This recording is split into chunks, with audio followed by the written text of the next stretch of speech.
everyone, and welcome back to Final Fantasy XVI. This is episode 4. Last time, we were taken to the Hideaway. We met a whole bunch of new people. We got introduced to this Final Fantasy's version of Sid, and now we're heading to the Great Wood. And we've gotten a bit more of a introduction to the game's systems and how the Hideaway in the center here seems to be sort of like our hub world that we'll be able to come back to, our social space that will be able to train and do supplies, and there'll be side quests that'll pop up, I'm sure. But we are going to be heading into the Great Wood today and seeing what lays ahead for us. So let's jump in.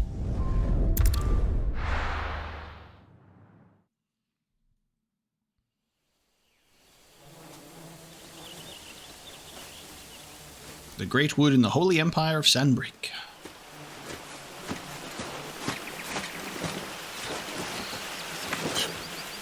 Bastard blood flies everywhere. I told you we should have taken the Crystal Road. And I told you that we're outlaws. And you want every bounty hunter in Storm harrying us from here to the Holy Capital? Besides, what's wrong with a shortcut through nature's splendor? You know. The Deadlands claim more of the realm each day. That a place like this still exists is a miracle in itself. Bloodflies and all. We'll be back in Imperial land soon. You all right? Never better. Sounds like it.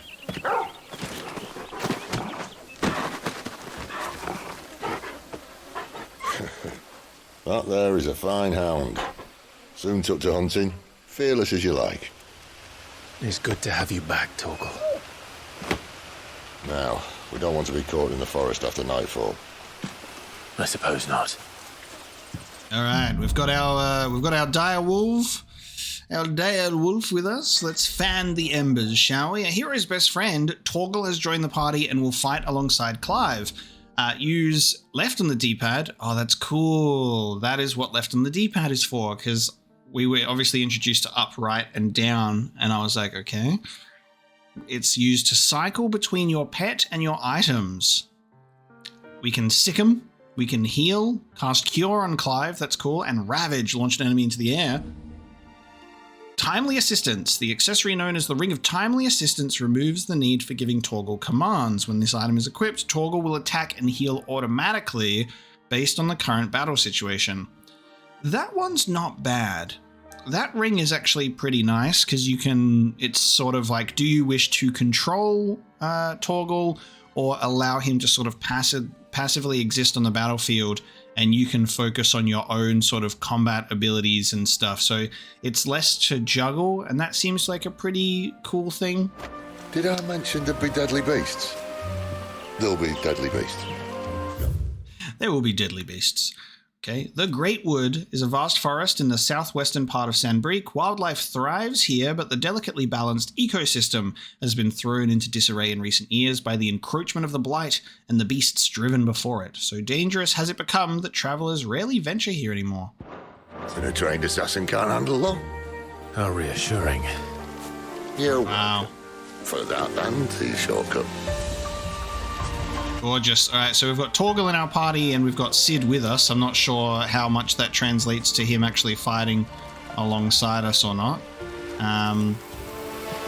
There is no local map to pull up, however. This music is gorgeous, and so is this location.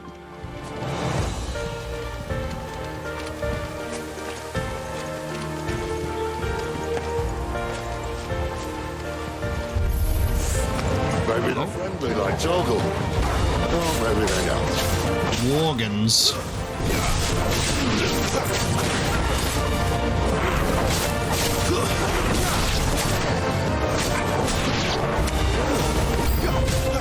New enemies approach. Cool.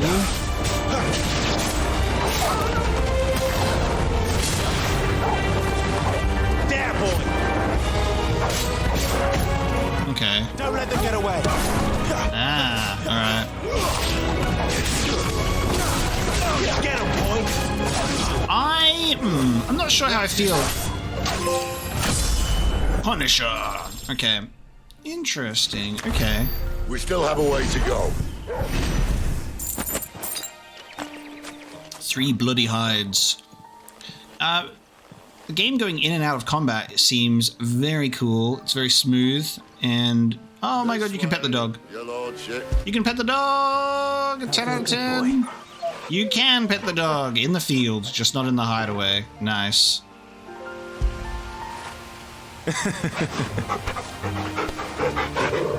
Cute. Yeah, the battle feels good. I actually think that Ring of Timely Assistance might be nice. Actually, I like the idea of it.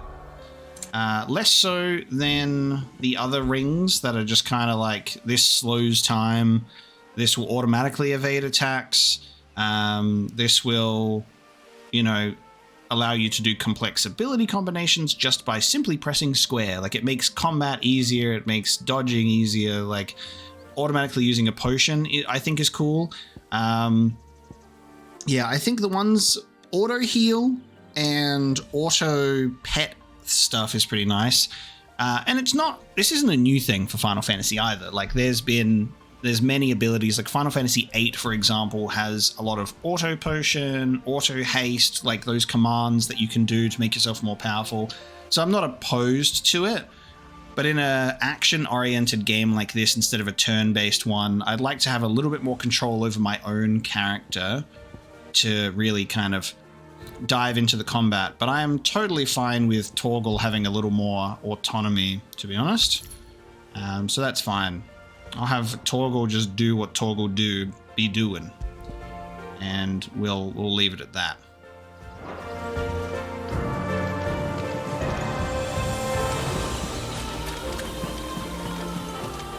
I just want to soak up these environments, though. It's a gorgeous green.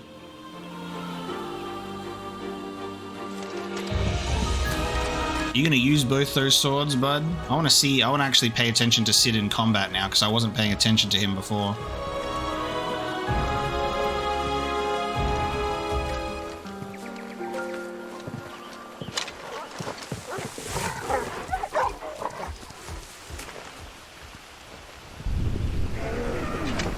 Yep, usually a sign of a much bigger beast.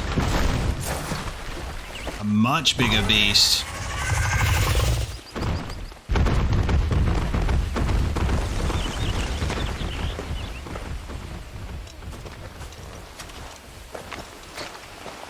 There's a spiky fella. Good Grieger's name is he doing this far south? Looking for food. No more wolves where he's from. The north was one of the first parts of Storm to fall to the Blight. Poor sod. I'd invite him over for a cup of tea if I didn't think he'd eat the dump.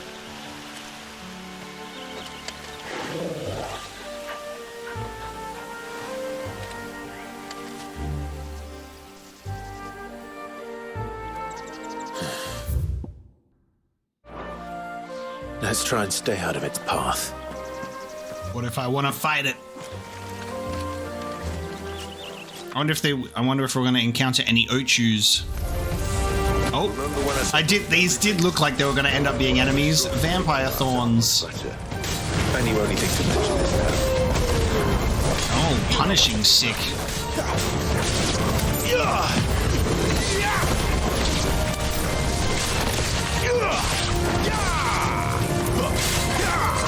Over here. Sick of Torgal. You know what to do, boy.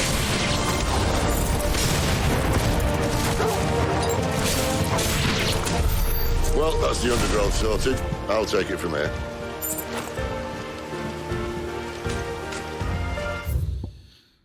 See, in terms of like a bestiary, they've got a bestiary entry in the 1,000 tomes.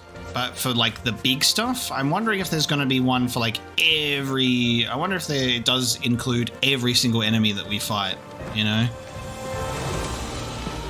The Final Fantasy 15 bestiary was one of the best parts. I loved like that high quality sort of model viewer where you could get to see every angle and every detail of all of the enemies in the game. Like, it was fantastic. I love a good bestiary like that.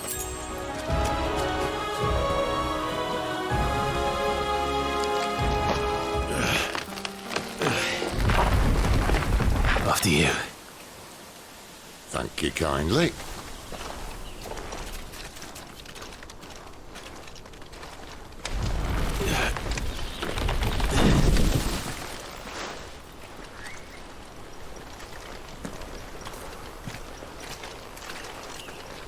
The ruins. They're everywhere, aren't they?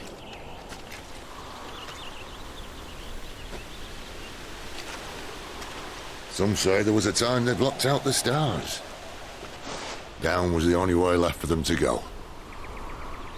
There's probably a lesson to be learned from that. But it can wait. Come on. Civilizations always rise and ultimately fall. Okay, it adds the fallen, but with a new image of that. Cool. Guys, this is the first game. This is the first game that I've played in recent memory that is like an over-the-shoulder experience that instead of cinematically having you crawl slowly in a fake loading screen through a gap, it just turns it into a full cutscene, and you extend and open yourself instead of crawling through. It's breaking barriers in gaming, guys. We've finally moved past shimmying through a tight space, and we're just turning it back into a cutscene again.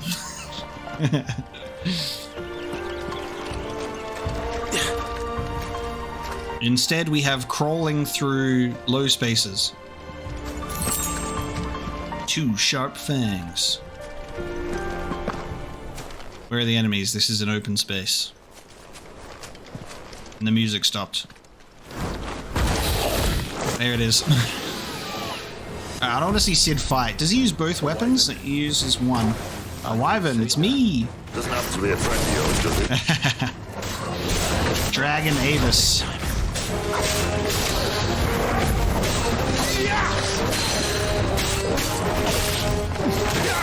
Over here. Get him, boy.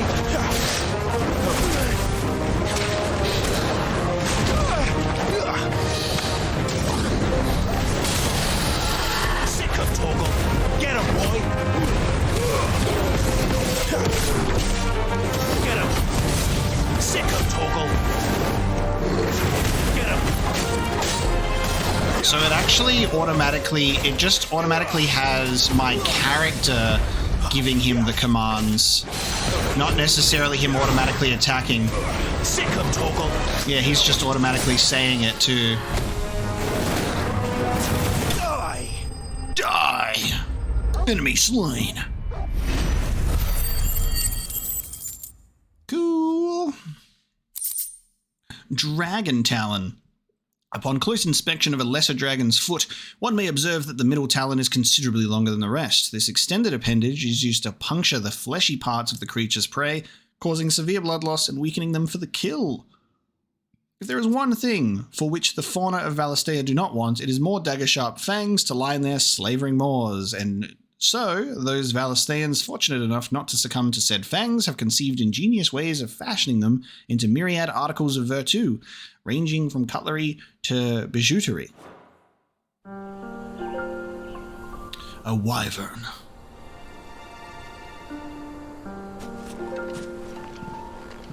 Must be a nest nearby.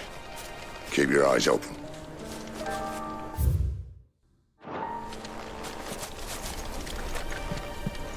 So I can use him to heal me.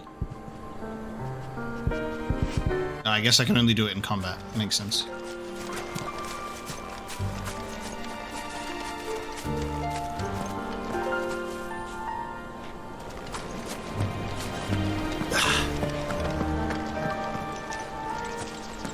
While running... Well, it appears we won't be going this way.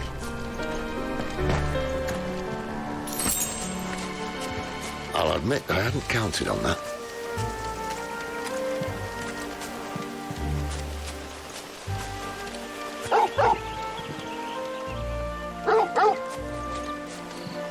What is it, boy? An alternate pathway to take. Animal instinct. Why trust your own animal instinct when you now have an actual animal at your side? If you're lost, hold down L3 and let Torgal point you in the right direction. Nice. Look, there's never a bad aspect of having a dog companion. Never. At least one of us knows these woods. Thank you, Torgal. We're shimmying through a tight space. Never mind.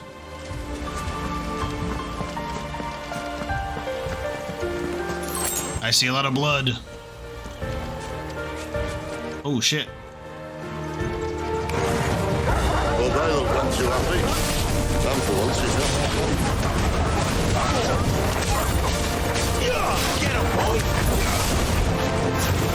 Over here. Sick of Torgal. Oh, nice. Get him, boy! This is stupid. I like Rome. This is stupid. I really like Sid. Sid's great.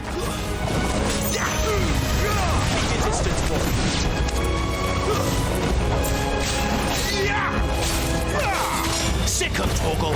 There, boy!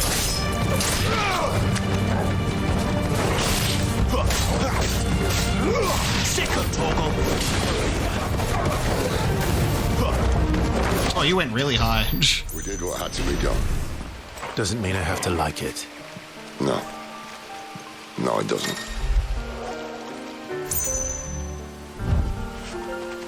Nice. I really do like the dog that can show us the correct way, because that means whenever we're in a more of a open space that might have some secret places to check out, we don't have to go there straight away.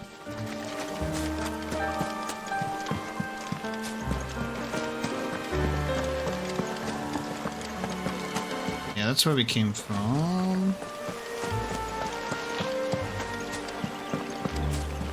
The UI is so clean as well. I really like how everything is set up. Like, it's easy to look at and identify in terms of like health and abilities, and the way that it all changes depending on icon abilities and all of that stuff. And then you can see like the cooldowns when you've used your abilities. Like, it's all super nice.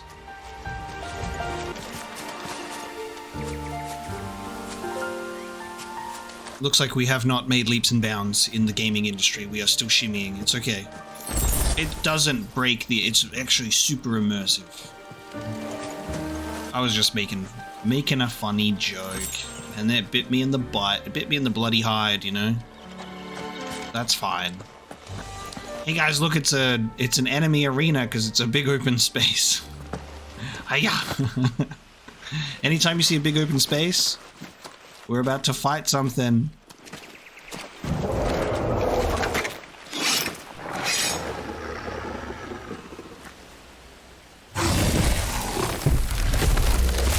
It climbs trees.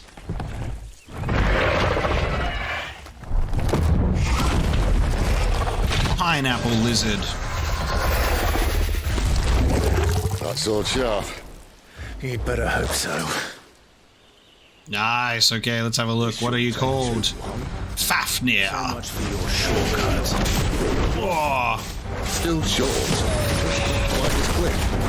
But it'll be a damn sight quicker if you help me. Alright, mate. Exactly.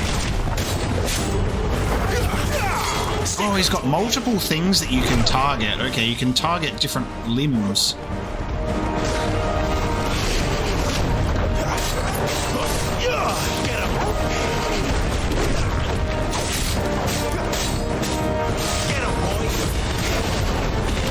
Oops.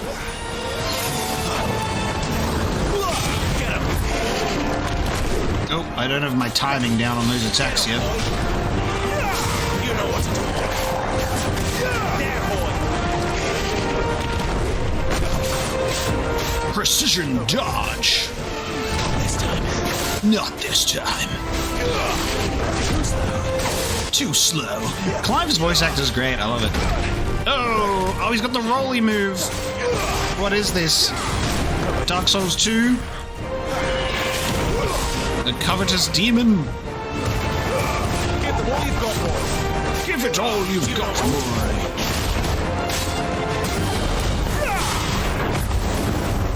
Sick of Torgal.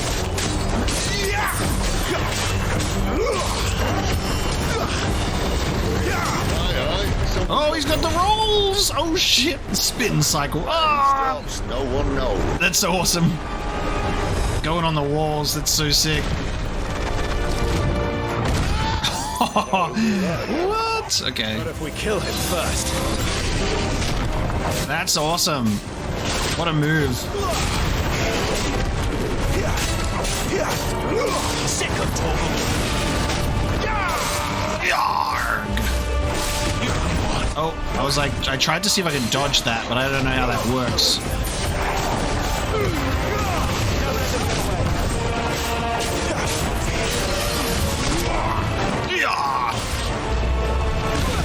Oops.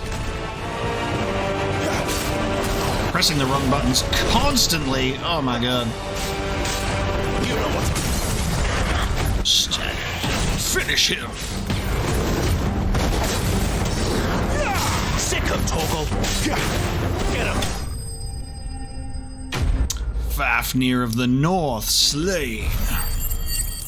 Cool. Cool fight. Made some silly little mistakes there. I don't know if you can dodge the roly-poly move. A gnarled scale. Covered in countless scars, these scales tell a tale of supremacy and survival, albeit one now ended.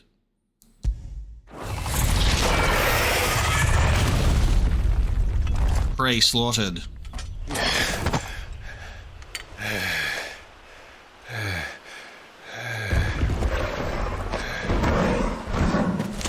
Oh, it's not done. Oh, come on. Stand back.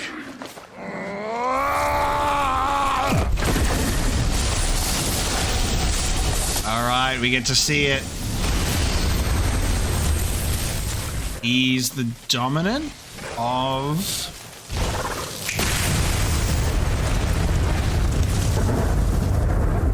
Yo, okay.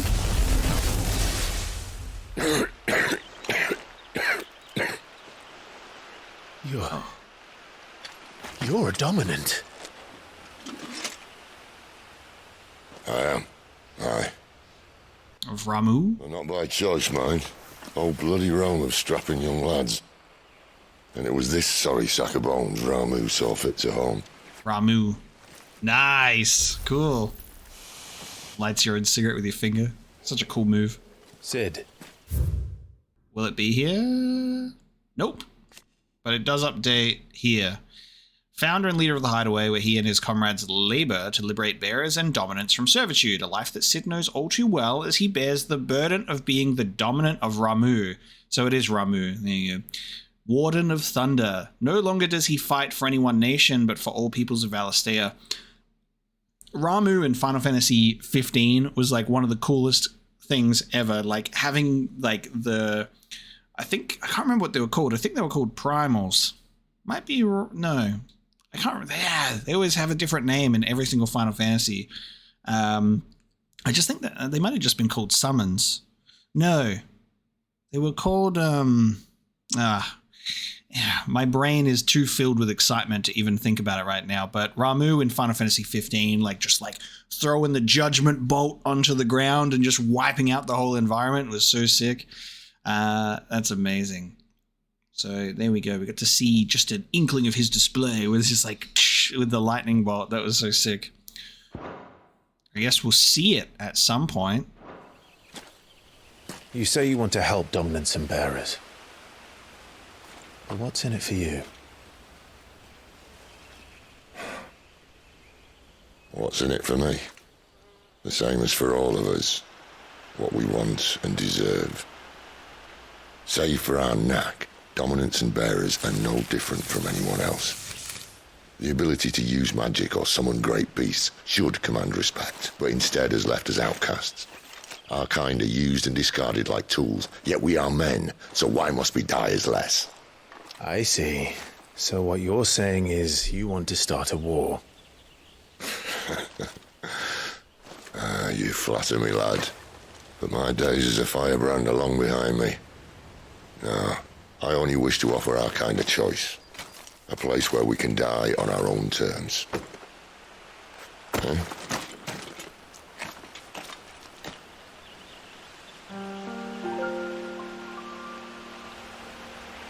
God damn.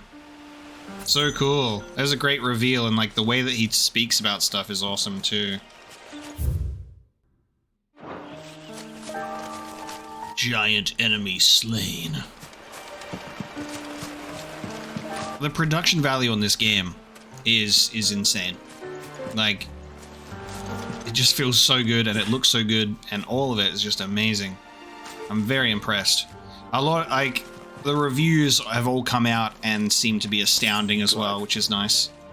What exactly do you plan on doing when you find this dominant of fire? What do you think? I'll show him the mercy he showed my brother, and cut out the tongue of any man who tries to talk me out of it. All right.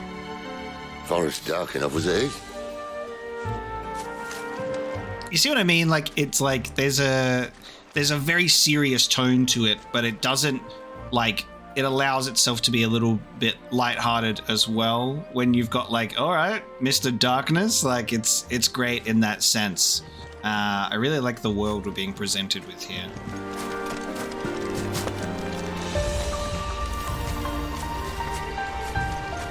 Giving us these beautiful vistas.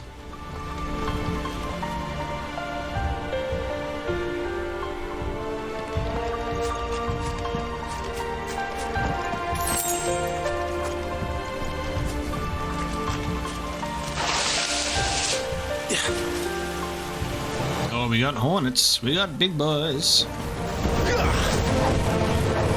Alright, yeah, get me up there. Get me up there, will ya? You know what to do, boy. Even Torgal can get up there. Sick of Torgal. Grounded. Nice. Aerial combat feels pretty easy to jump into, which is nice. Hello, I see you. You know what to do, boy. Stay down. Punish. Okay. Sick of Torgal. You know what to do, boy.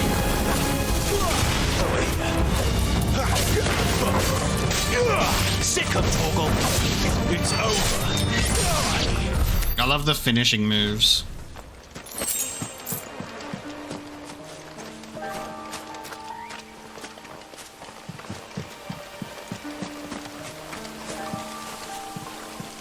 See that river? We follow her upstream and we'll be in Lostwing in no time. In no time. Right.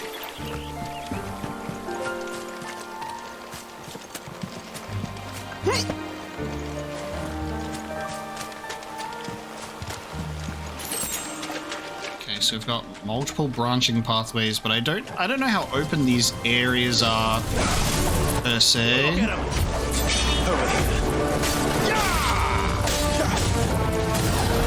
I think it might be sort of like similar to, like, there's a world map, but it might be similar to Final Fantasy X in the sense that, like, there's these open areas, but it's on more of a linear progression path, which is totally fine by me.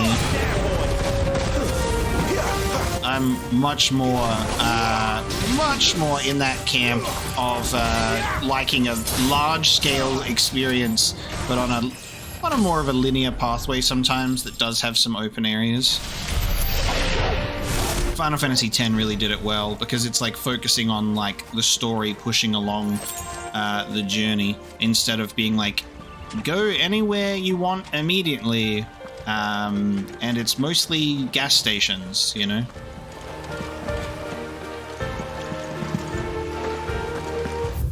I do want to be able to pull up like a local map of these areas sometimes because there's like nooks and crannies now that we're seeing like a few pathways.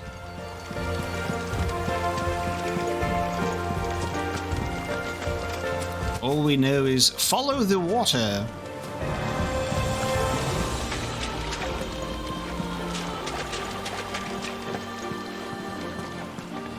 Alright, we got dogs down that way.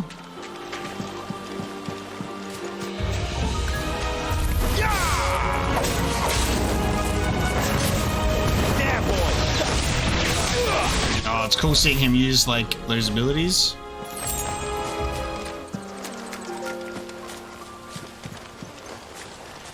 Ooh, wyverns and wolves. This is an optional fight in here, it looks like. get into it.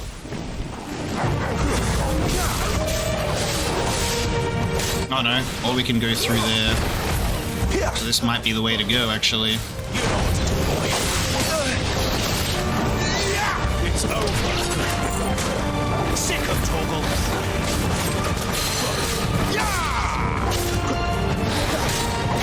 Not this time. Not this time. There, boy. Give them all you've got, boy.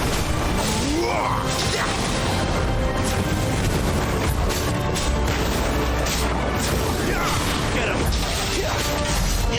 Get him, boy. Sick of Torgal. Get him, boy. Get him.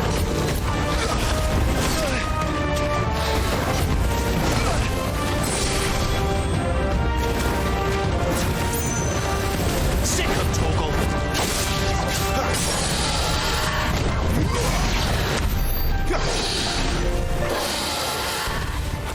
Got another dragon talon. Alright, I think we're going through there.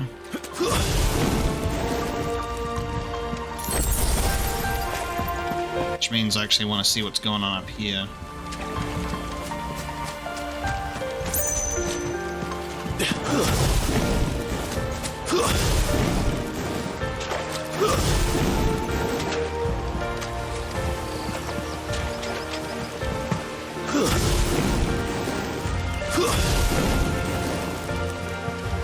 I need like a super sprint. I wish to go even faster, please. Put some spring in that step.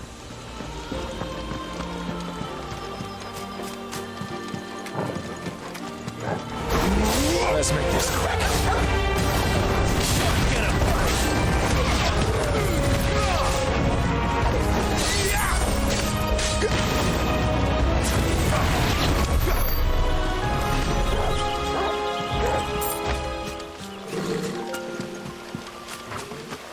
Nice, and then you go into here.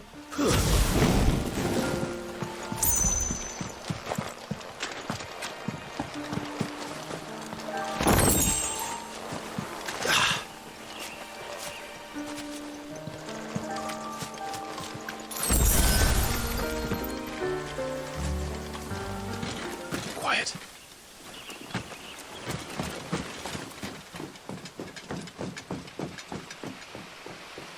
Royal Scout.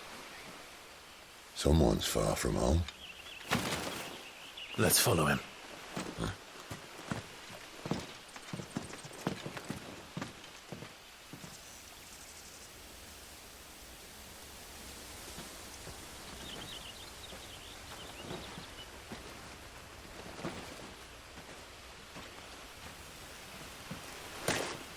And Benedicta. They're just down that way. All of them. Grieger's my witness.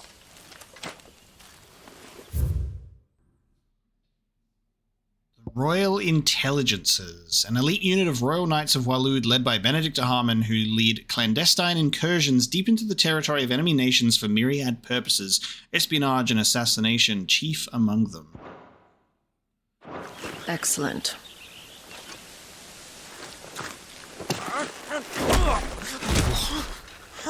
We move. I don't understand. Have I not proven loyal? You literally were just given your life. It is true my liege values loyalty above all else. But were you not quick to betray your countrymen for the promise of coin? Damn. He was gifted his life. That was so brutal. Holy shit.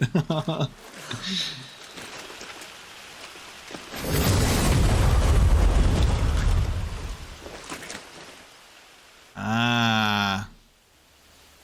She's the icon. Sorry, the dominant for Garuda. Harmon, commander of Waloed's elite intelligences. If we can capture her...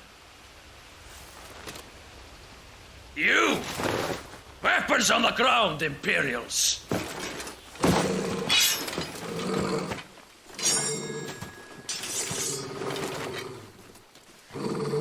Oops. Let's get this over with then.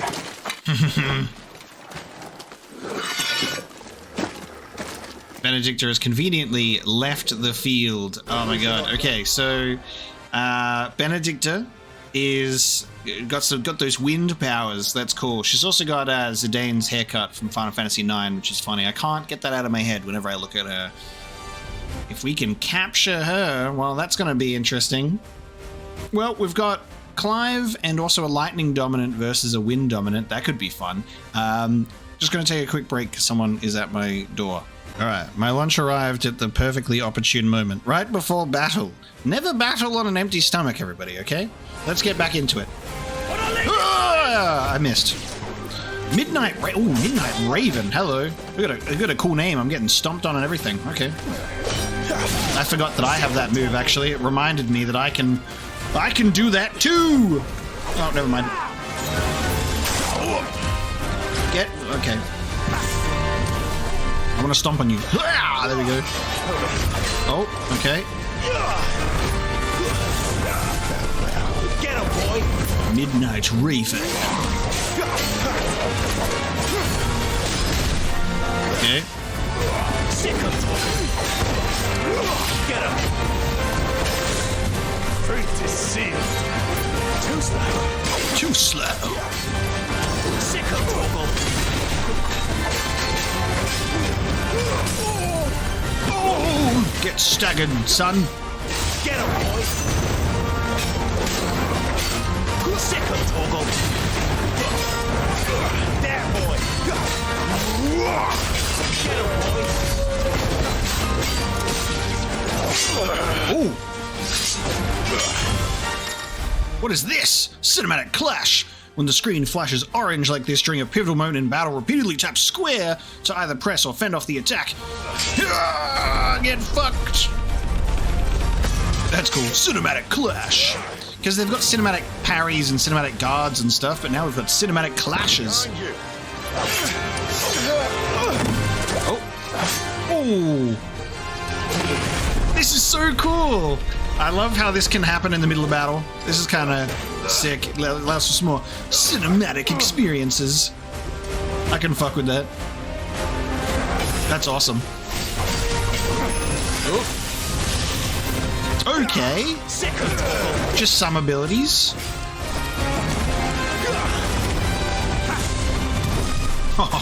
Dude, this dude is awesome. Oh. I'm the one with the fire over here, sire.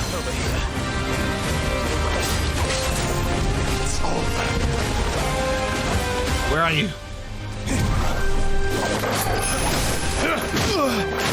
And now, whoa! Assassinate. Okay. Jeez. Getting mopped up over here.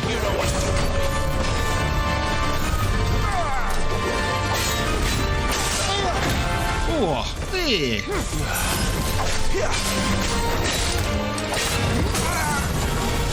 sick of Torgal. Keep your distance, boy.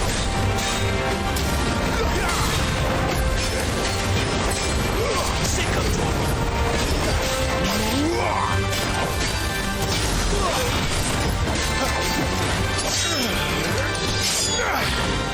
Oh, you've been disarmed. Not this time.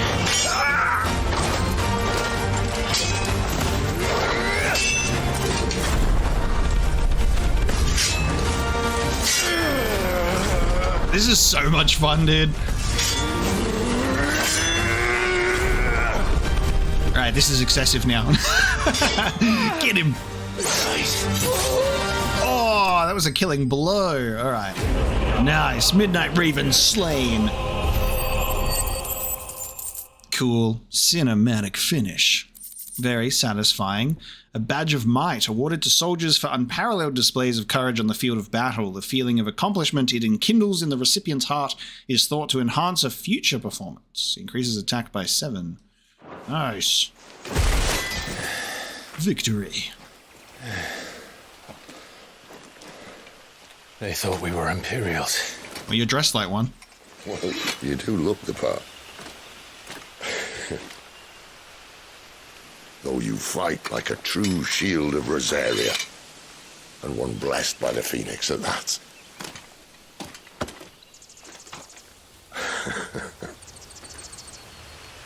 The blood in the hair and on my eye. Speaking of which, I wonder, does the other icon of fire give blessings, do you think? You don't believe me? And lo, the Creator did make of the elements 8 icons to serve as keepers of the one law. Not that I've ever set too much store by holy doctrine, but on that point, it's clear. Fire has always had just the one warden, as of all the rest. A new one can't be born until the previous dies, and even that can take years.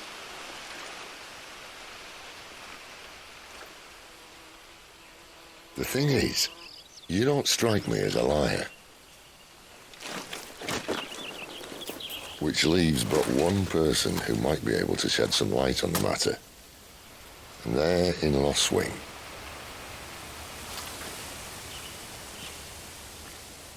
As are our Waluda friends, I would imagine. We should hurry before it gets dark. But what if someone discovers the bodies? Well, and they'll be sorely disappointed.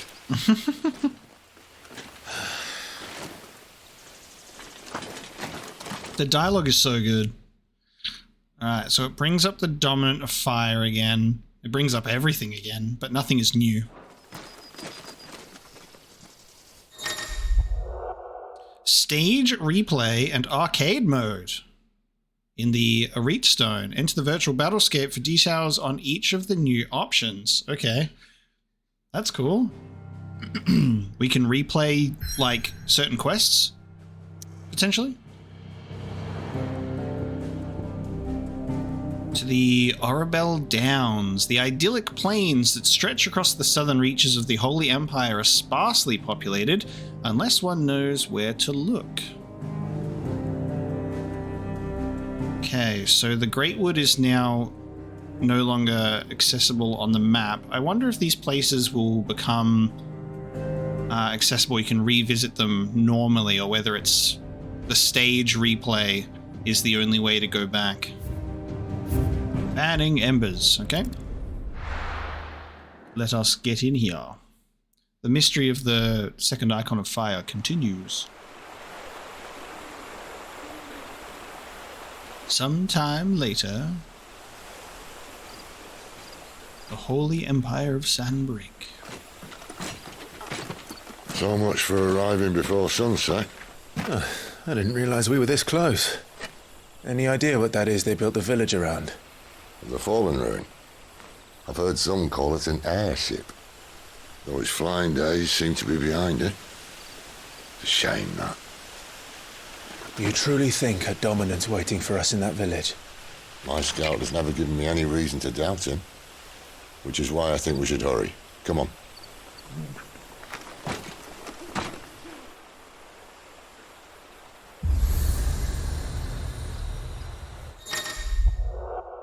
Obelisks. So tuning with an obelisk allows Clive to travel quickly to the location via both the world map and local map. Clive need only approach an obelisk to attune with it. Hell yeah. Trust the character named Sid to be the one to bring up the airship mention, which is perfect. That's good.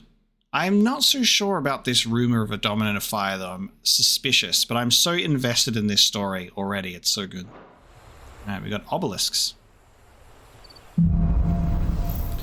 Louder than words. Obelisk. Ancient relics found across Valisthea. Their construction closely resembles the airships of the Fallen, but unlike them, they do not appear to have fallen from the sky, rather to have stood in place since time immemorial. They illuminate when Clive approaches, though for what reason it's unknown. After once being lit, they continue to shine with the same blue glow night and day, making them ideal for use as waypoints. So, Fallen technology reacts to Clive, but we don't know why.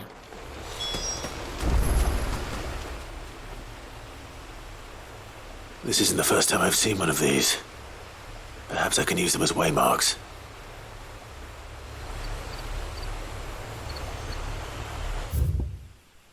Cool, so you can travel to them on... Yeah, I like that. So you can travel to them on the local map. Sick.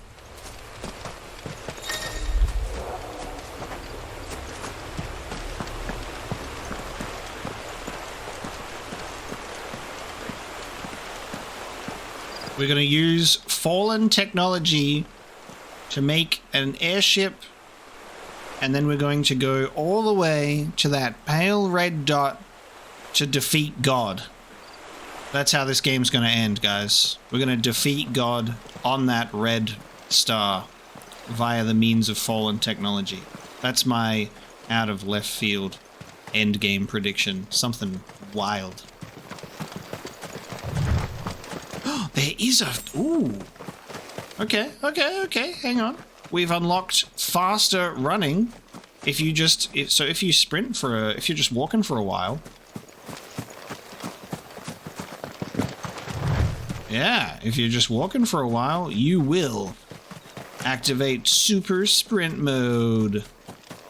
Cool. Alright, there is a faster sprint, just sometimes not in locked areas.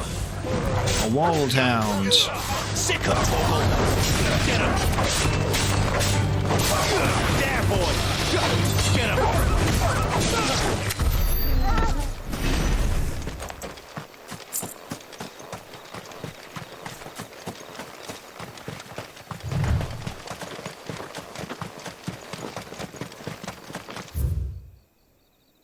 Gotland's Bales, okay? Hello? Is anyone home? Don't let him see you. Oh, Silver Lobo. You know what's boy.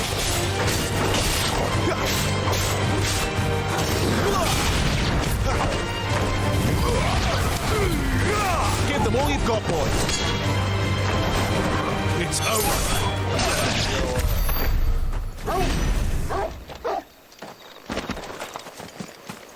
Still waiting for the victory theme to chime in at some point, somehow. How are they going to integrate it into the game?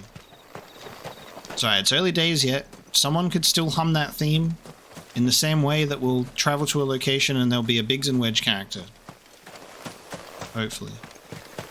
It's not too late. I want to do what Joshua could do, and like summon a little fiery light source. I wish I could do that at will. Things up ahead. But are they friends or foes?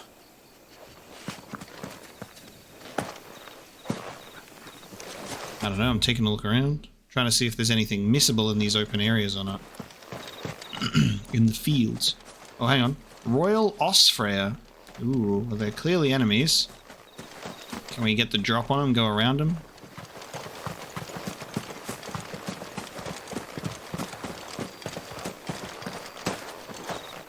I wonder if there's a way to stealth get into combat, like I can just...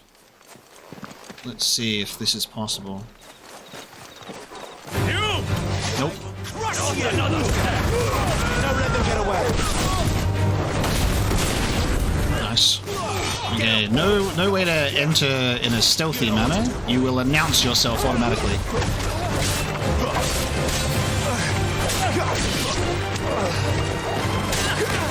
Sick of Torgal. Get him! Get him, boy!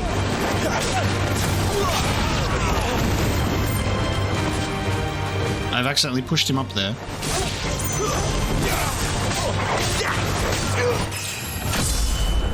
Level up! You level up pretty quickly, and we haven't even equipped the experience. You're welcome to ask the next Item. one we meet. Let me know how it goes. Yeah, we haven't even equipped the item that increases experience, and you level up pretty frequently, so I don't feel as though we need it. Ooh, we automatically vault over things as well. That's nice.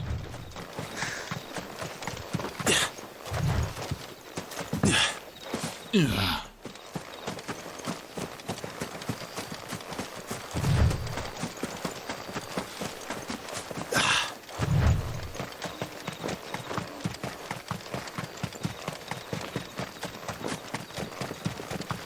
It's interesting that having the brightness at max makes the game look, it doesn't look bad.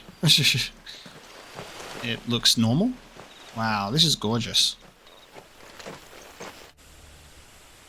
Lostwing, the Holy Empire of Sanbreek. I feel like Clive would be able to activate a lost airship, considering the technology reacts to him. Oh, that's so cool.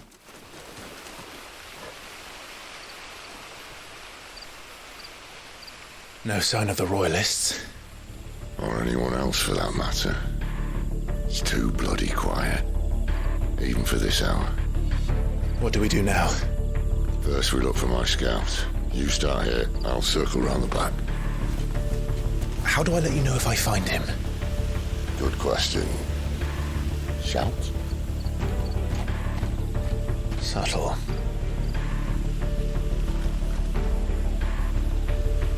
We should just have Torgal make a howl. I don't even know what he looks like. We needed a call phrase, like the Timber Owls.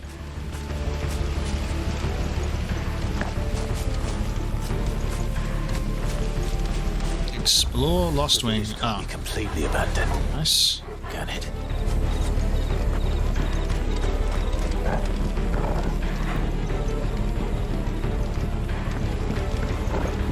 Hello, Sid. You miss me? I'm flattered, but let's stick to the plan, eh? You miss me? I'm flattered. Alright, I don't think NPCs have more than one line of dialogue, and that's fine. Usually, there are a lot of games that will have multiple lines of dialogue, so I'm used to kind of talking to them more than once, but they repeat themselves in this one. It's okay, they only have certain things to say. They don't overstay their welcome.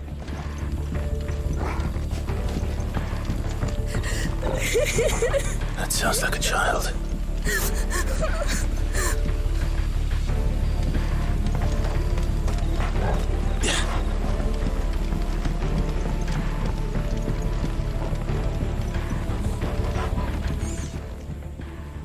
It's all right. I'm not one of them. My friend and I, we're with the Imperial Army, and we've come to help. Do you know where your parents are? In the church. Then I'm going to find them and make sure they're safe. Can you stay hidden here until then? Okay. To the church, then. Of course, the church is located within it. The bad men took everyone to the church and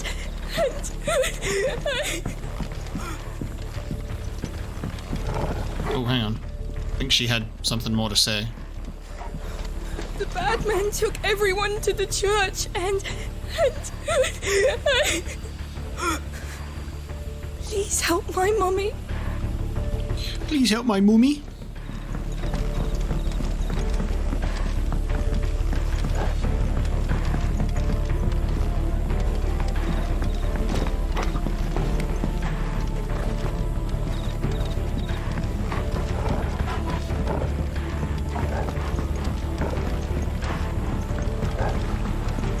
Sid's moved on.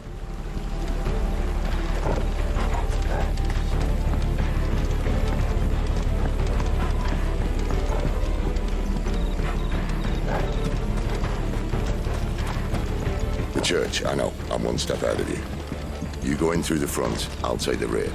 Anyone stands in our way, the other can stab him in the back. Okay. Well, I think this is the rear. I'm being curious right now, so I'm going to take a look anyway.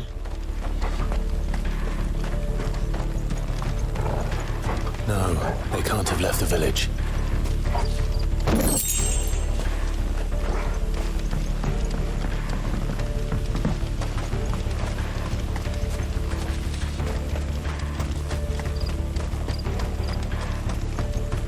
I love this music. It's so cool.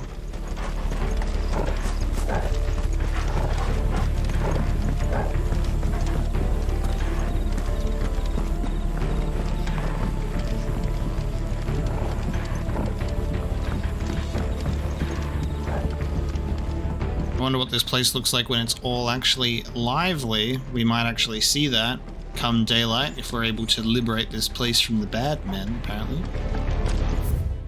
Drinker, Gortland 870, Brandywine Imperial Gold, meat, Pandamain Stone Blue Black Pudding, smoked kippers, salt loach, roast hare, chocobo stew, and carrot broth.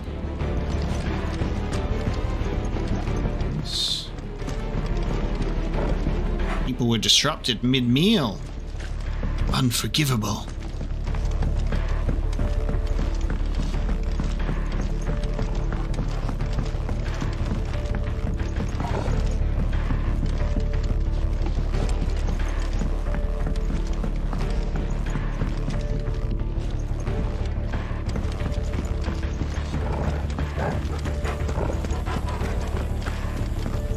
Damn it.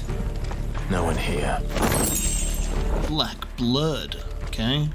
And I'm called Black Blood. Of course, that's called the Hanged Man. What is this? Dragon Age? Okay, let's have a look. What do we just get? Black blood. A thick, oily substance sometimes found pooling in newly formed wounds in the earth, such as the cracks left by tremors or the passing of an icon. Though it burns as hot and bright as any crystal, the liquid has until been largely ignored by the people of Valistea due to the acrid smoke it emits when ignited. And the valley madder is an inconspicuous shrub commonly found growing near mother crystals. Its roots are harvested to create a deep red dye, but unlike most pigments, madder root extract does more than merely stain cloth. It imbues it with a faint elemental charge that can ethereally enhance both bearer and crystal-based magics.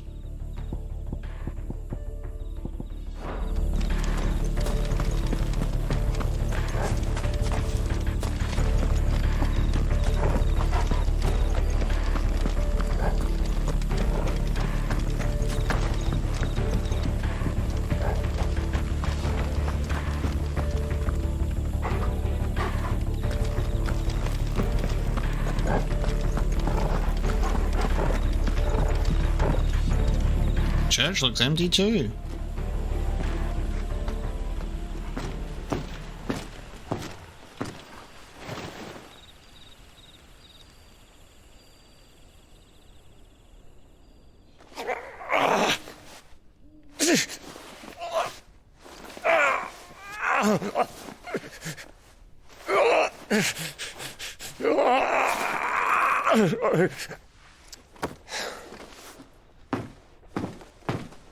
This man's gonna die if we don't get into a healer. Enough of your barking, dog! About time. Stand back.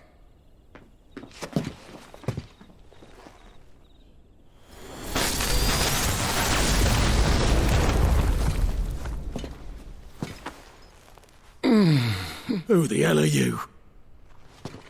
Clive! Put all his energy into that shout. Oh, Gav? Barely. Been doing what I can for the villagers, but... I thought you were joking. It's all right. He's with me. Is this everyone? No, there were others. A pair of royalists came for the bearers just before you arrived. Was a dominant among them? Maybe. It's not like he was holding a sign. Alright, Gav.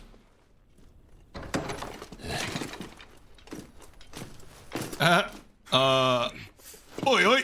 Oh shit! You won't guess where he's going. Clive, after him. God, this voice actor, they're like, alright, we want you to shout Clive's name. Clive! Oi, Clive! Get him over here! That ripped my vocal cords apart, even just trying to say that. Come on, mate, where's your super sprint at? You were just using it.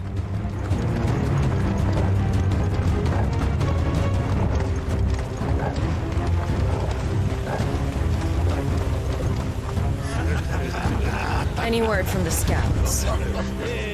Not yet, my lady, but we have the Dominant's companion. It's only a matter of time before we seize our quarry. We have the Dominant's companion. And what of the others? The bearers have been taken to Caer Norvent. Some may still be worth keeping should the dominant elude us. Okay. They have the Dominant's companion. Commander of the Kingdom of Elite Intelligence, the true scholar of the Blade, who leads her loyal minions from the front after attending the negotiations with the Dalmex at the Zenitra stronghold, where she crushed the hopes of the Republican army while encouraging those of Hugo Kupka. She parted company with her liege lord in order to lead a secret incursion into Imperial territory. So, Lostwing is a settlement located in central Sanbreque on the northern edge of the Great Wood. Having initially found prosperity as a stopover point for traveling traders, it fell from favor when newer, better roads bypassed it and eventually fell off the map entirely. The village is built both in and around fallen ruins that the people of Lostwing claim was once called an airship. I like how we have this guy's name of Geralt, but he's still, like, referred to as just, like, her right hand at the moment. All is in hand, my lady. They will not be spoiled. I give you my word. Gentlemen, a toast! Will you join me? My thanks. Hey, And the king!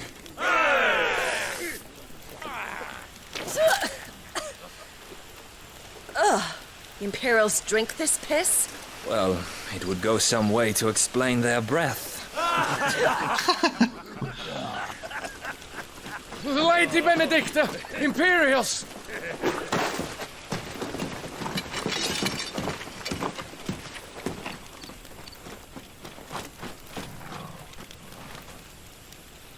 And instead of killing them, you lead the rats straight to us. Mercy! God damn, she's so brutal. Oh, there you go. Look what we have here, boys. An Imperial bearer. But I was getting bored.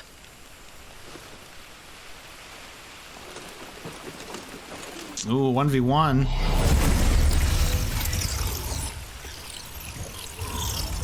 Boo.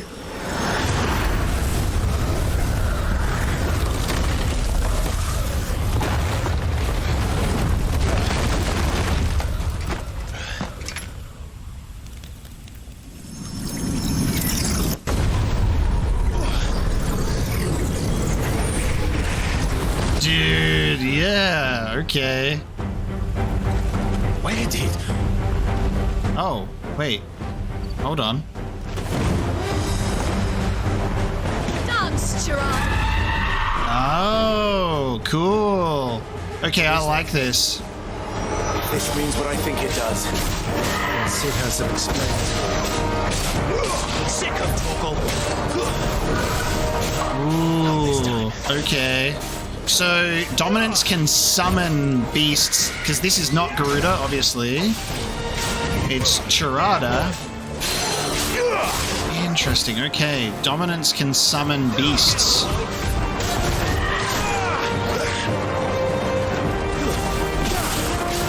That's awesome.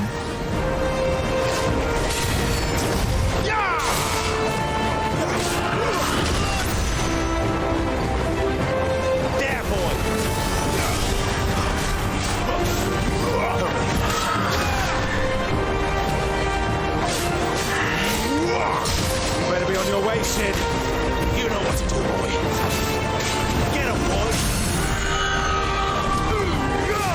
Oh, that's awkward. I missed. I got too excited and did my move too early.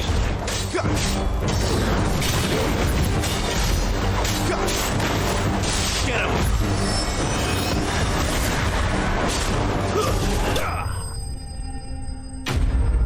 Charada slain. They're holding off on the Garuda reveal and instead summons a lesser monster. That's cool though.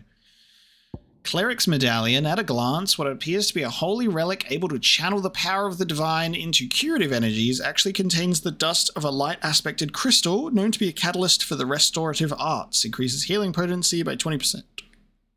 Oh, excuse me. Useful. I need to equip that in my attack one.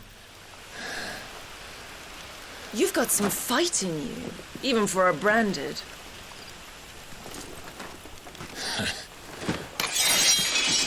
Clive!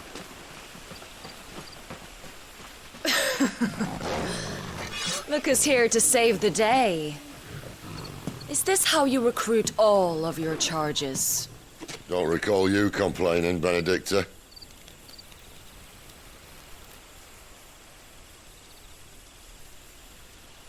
So, Sidolphus, remind me, why was it that you betrayed your kingdom? I asked you a question, Lord Commander. Why? Because I'd had enough of you and your king's antics. And yet here you are, stealing my branded. What are you plotting? As if I'd tell you.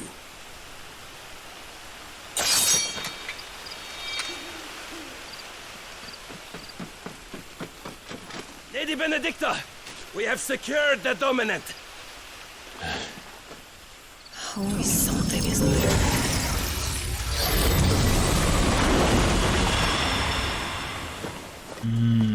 Okay.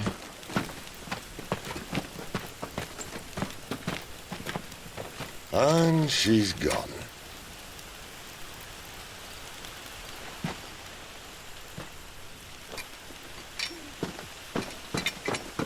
Off you go, Gav. Have a scout, will ya? Did she say where she was going? No. Then we head back to Lostwing. One of the villagers may have heard something. But we can't just... Which is why I sent Gav. The man has a nose for these things. Trust me. Okay.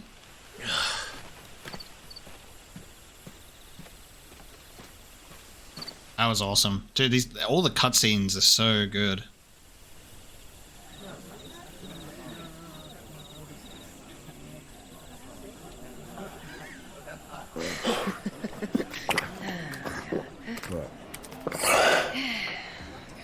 So, it wasn't about bearers at all. They were looking for a dominant. Yeah, that's right. Thought we were hiding the bastard. Like any of us would keep a monster like that under our roof. Oh, no offence. When no one talked, they started rounding up everyone with a brand. And then everyone without one and all. And locked you in the cellar, hoping sooner or later someone would break.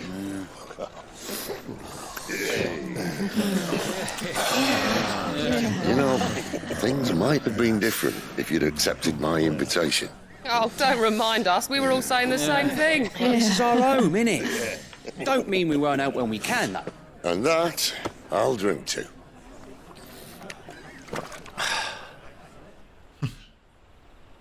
Okay.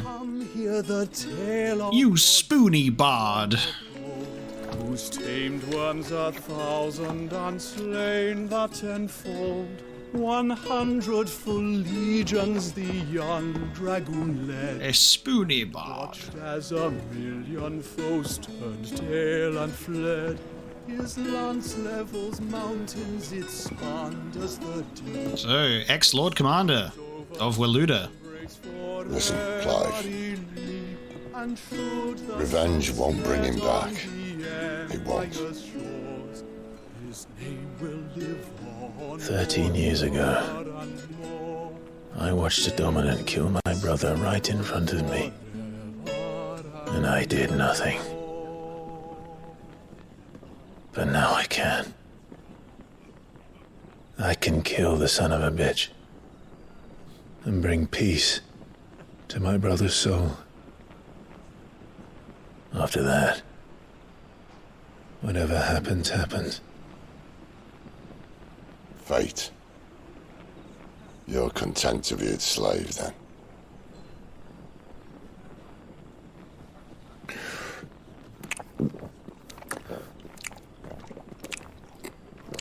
Oh, all the drinking noises are too loud. Ugh.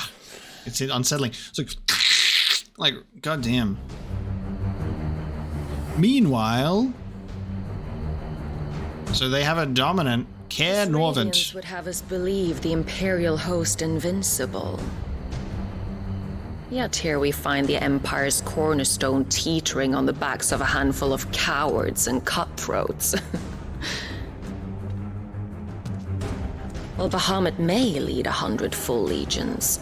Could it be that the young prince defends a house of cards ready to topple at the slightest breeze? Tell me something. Why do you not resist? Within you lies the power to slay gods. The phoenix perished in your flames. Yet you do not fight. You do not flee. You refuse your gift.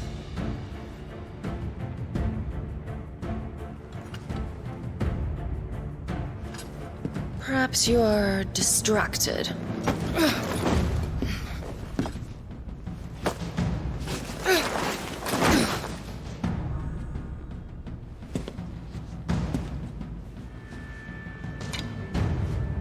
My offer still stands. Join us and you will be treated with the respect one of our kind deserves.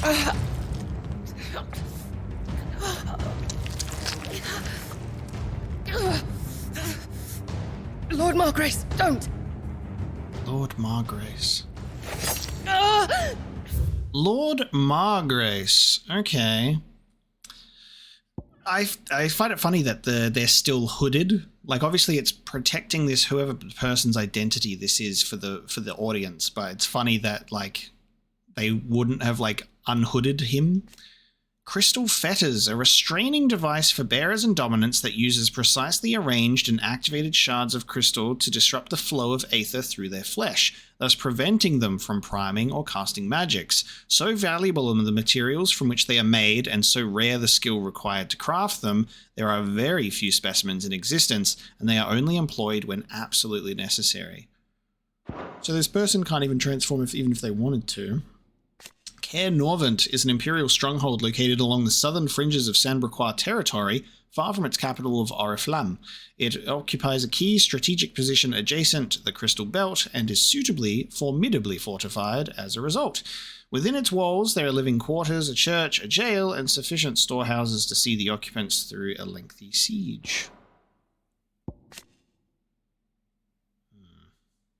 Okay, Lord Margrace.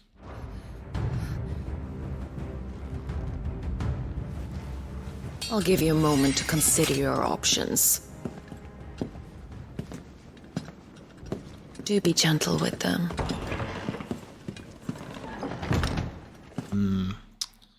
Okay. Is everything as it seems, though?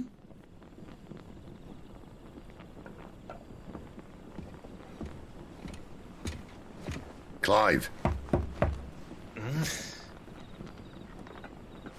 Wake up. Gav's back.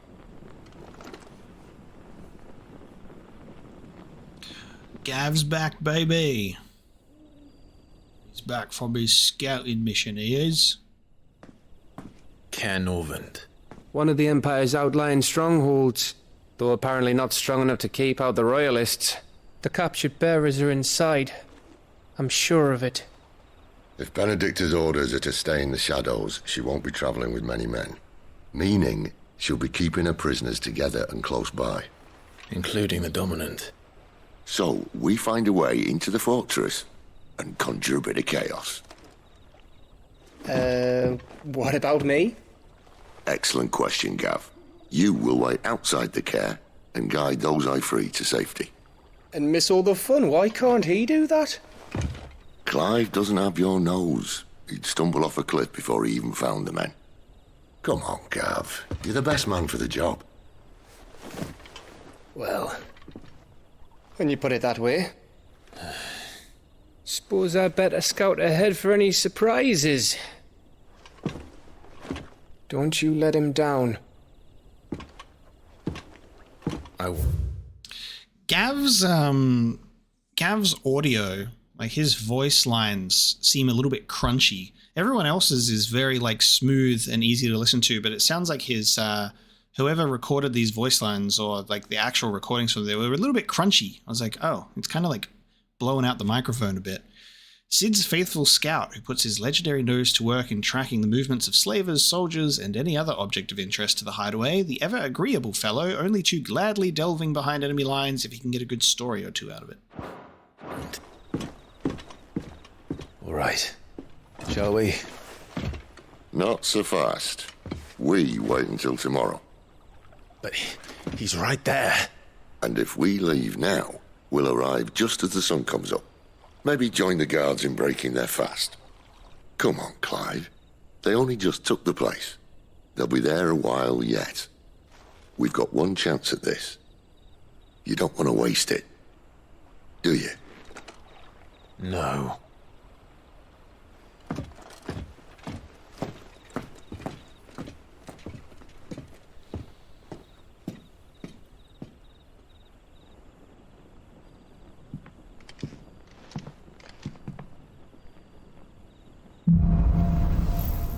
The dead of night. Let's take a look around, shall we? New stock. As the story progresses, new weapons and items will become available at the Hideaway's trading post, Karen's Toll, as will new forging recipes at the Black Hammer. Now that's settled. There's someone I want you to meet. At this hour? He's the owner of the tavern, and our best hope of getting a decent night's kip. Speak with Quinton. Alright.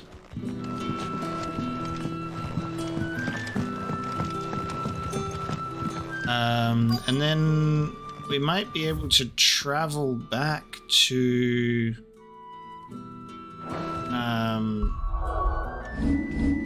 able to fast travel back to the hideaway? Yeah, we can go back to the hideaway. I might just do that now real quick while this quest is on. That should pause it, I assume. See what happens when we travel back to the hideaway. New items are available. Alright, let's have a look. Yes, there's updates for almost everything. Okay.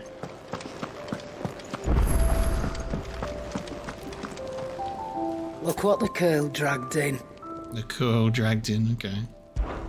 Taking an interest, are you? Wondering why such a comely, cultured lady would cast her lot with this rabble? Because she's got a special arrangement with the rabble-rouser, that's why I scratch Sid's back and he scratches mine. Use me old trading connections to bring in whatever him and his little band need, and they pay what I ask. And to sweeten the deal... He's given me a home here, far from the prying eyes of those who'd wish me ill, and there's no shortage of them, believe you me. Yeah. Coin purse weighing you down? We've got the long sword now. If you can swear you have seen this blade somewhere before, it's probably because you have. Long swords are some of the most common weapons in the realm, so it is no surprise the hot-tempered gate guard barking at you to be gone also has one strapped to his back. We've got a wolfskin sash, offering at least something in the way of warmth, camouflage, and protection that it did the wolf that once wore it. Travelers' bands, oft gifted by a knight's paramour on the day of their beloved's first foray into the wild. Travelers' bands are little more than pretty shells, broken glass, and shards of depleted crystal affixed to a leather band, but it's the thought that counts. Okay. Lovely. What have we got that we can really sell? That sells for a decent amount. We'll keep everything that's used in crafting. I really like that it mentions things that are used in crafting and things that are not. That makes it very easy to determine what we can sell, which I really enjoy. So we can sell the black blood for money. You got out else? You are out else? Finished, are you? Let's check in with the smithy. Well? So, what'll it be? Do a longsword +1, wolfskin sash +1, and traveler's bands +1. Or we can reinforce, so let's have a look. We cannot reinforce, and this was probably to be expected, we cannot reinforce Braveheart, because that's like, that'll be a weapon that we'll have for a little bit, and then it's not going to be one that we can actually take with us long term. So we're using it until it essentially becomes outdated, which should happen pretty quick in a game like this. Now, if we craft the wolfskin sash for 28 defense, which we have the parts for, We can then upgrade it pretty easily too and get 31 and some more health, or why not have the iron belt +1?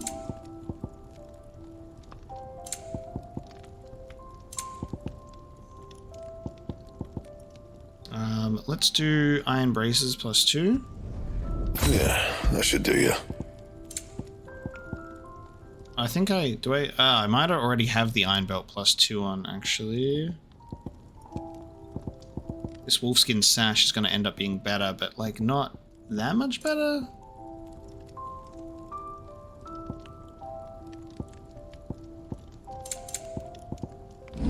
And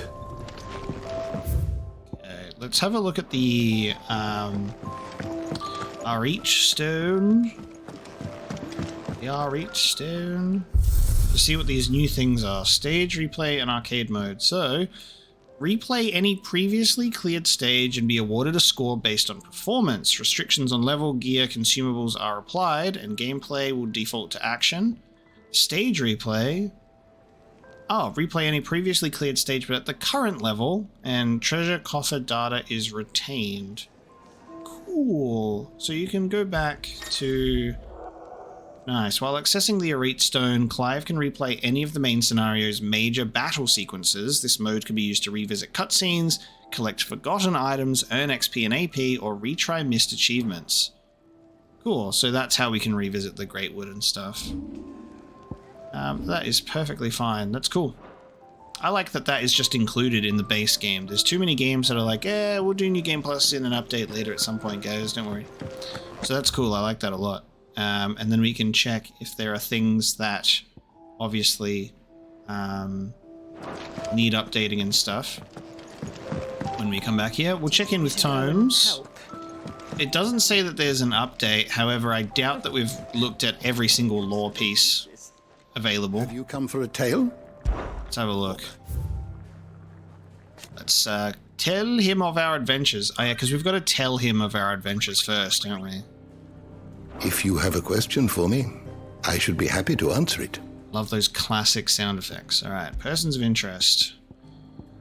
Karen is one of Sid's most trusted allies, a merchant who calls the hideaway her home. With little help from her hardworking yet long-suffering apprentice, Goats, she can source whatever supplies the residents of the hideaway need, provided they are willing to pay. She wears a glass eye in her right socket. So there you go. It is a fake eye.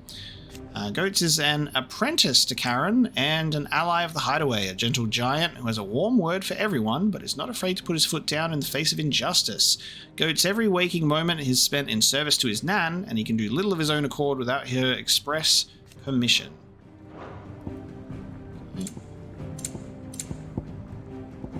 Ooh, here we go. Attendant to Margrace. So this is why I activated the ATL when it was mentioned. But for some reason it wasn't even available, but now it is. Servant of a man who goes by the name Lord Margrace. Together they travel across the Twins to some unknown end. Okay. Just attendant to Margrace. And the dominant of fire is here.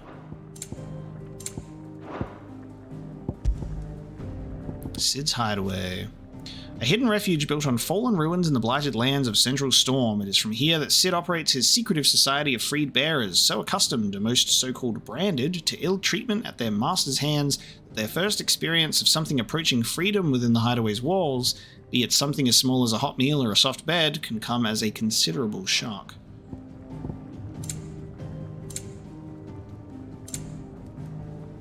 Orabel Downs. In southwestern Sanbreque, where the Great Wood ends, lie the secluded meadows of Orabel. Here the soil is rich and the climate temperate, where the sloped terrain provides ample runoff for rain, making the location perfect for the growing of wine grapes, something the residents of nearby Lostwing take very seriously.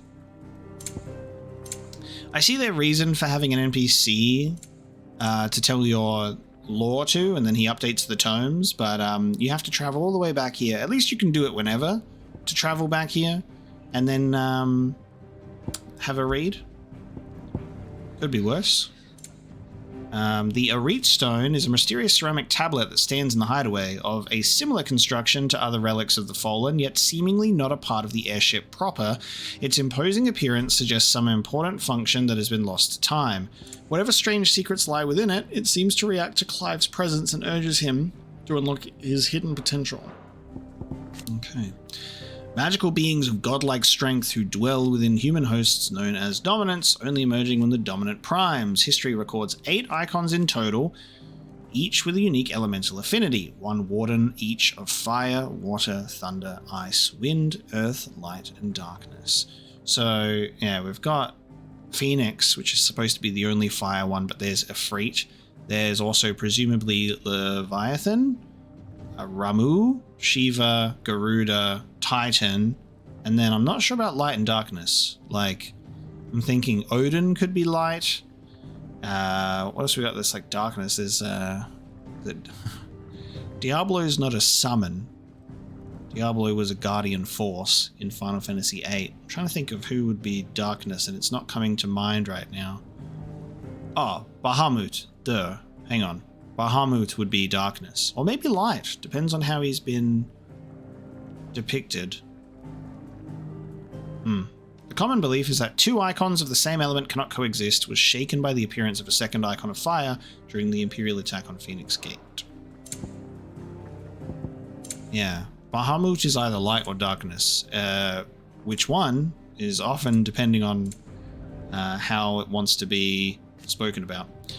An ancient yet highly advanced civilization whose relics, said to be the remains of airships that once soared through the skies, can be found across the length and breadth of Valistia. Sid's hideaway is one of many settlements to take a fallen ruin as its foundation, taking advantage of the sturdiness of the ceramics, which are stronger than steel. They are not, however, immune to the passage of time, and so the hideaway is in need of constant repairs. Let's have a look in here. Charada, an ethereal conjuration summoned forth by Benedict de Harmon when Clive encountered the Dominant of Wind near Lostwing. Despite their size, the creature's heavily feathered wings did not seem to hamper its movement, which was disconcertingly nimble. More so than speed, though, it was Charada's array of powerful magics that set it apart from lesser foes. Yeah, we do get to read up on, like, the vampire thorns and stuff. Cool. While most flora is thought of as stationary, roots binding them to the soil upon which their matron seed first fell, there are some species which have an uncanny capacity for locomotion, species such as Northern Storm's vampire thorn. Instead of drawing nutriment from the earth, these pitcher-like plants hide themselves in the undergrowth where they wait for prey to happily stumble by, at which time they rush out, emitting a foul cloud of mind-numbing pollen and vicious sap to disorient the victim while they strike and strangulate it with a pair of frighteningly long vines. They're like mini Ochus. These hornets, goddamn, look at them. Most commonly found in the woodlands of Rosaria and western Sanbreque, hornets are oft mistaken for birds due to their prodigious size. This mistake, however, can prove deadly, for the overgrown insects are extremely territorial and highly aggressive, and will attack aught that might venture near their hive, using stingers laden with a poison potent enough to subdue creatures as large as a wyvern. Wolves are individually lacking in both strength and speed to subdue prey of any considerable size, but wolves will instead hunt in packs, communicating amongst one another as men might, so as to overwhelm their victims. And while forever wary of other creatures, some breeds have been found to be more willing to form bonds with humankind, and thus can be found everywhere from travelling menageries to elite infantry units in the Imperial Army. Following rumours of children being mauled by wolves, the Duchy ordered a mass culling of the beasts, which saw their numbers in Rosaria reduced to almost none. These ones look like infected though, like they're like corrupted with like their tails and stuff. Avises are middling dragons whose membranous wings are attached to their forelegs rather than their torso, and end in hook-like talons used to rip apart the flesh of their prey. Their abundance in Northwestern Storm eventually resulted in mass domestication by the Imperial Legion, which, alongside the spreading of the Blight, drove remaining populations south into the deserts of Dalmatia, where they now struggle for supremacy with existing species. And Fafnir of the North is an ancient dragon adapted exclusively for life on the ground, and as such is encased in a thick bony armor. Though its kin once claimed dominion over the northern territories, the spread of the Blight inevitably forced this once gentle giant south in search of prey. Nice. Did you learn everything you needed? So that's the cool thing, is it won't show an update with Tomes, but you've got to go there to tell him about things anyway, and then you can read up on the information. And now we can travel back to Lostwing. Cool, so it's definitely worth checking in here and there. Like I said, then like we get to read through the lore with Tomes in a easier fashion, instead of needing to catch up on so much of it all at once. And there's some really like worthwhile things to read there that we miss. Want with our tiny village anyway. Surely they have bearers enough of their own back in Ash. Hello, Sid.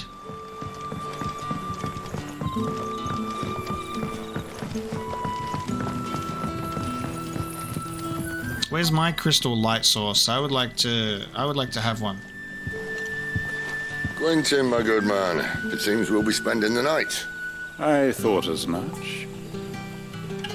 Where do you find that one? Oh, him? You wouldn't believe me if I told you. Quentin here is an old friend, one who is sympathetic to our cause. Sympathetic? And he knows about your little sanctuary. I would never have guessed so many people were bent on setting us free. When last I checked, the mere thought would earn you a trip to the gallows. I am well aware of the risks, as I am of the rewards. And what could be more rewarding than your very own dominant of fire? A dominant? Here? Now that I would like to see. Meaning you haven't? No, but nothing passes unnoticed in Lostwing. Take your brand, for example.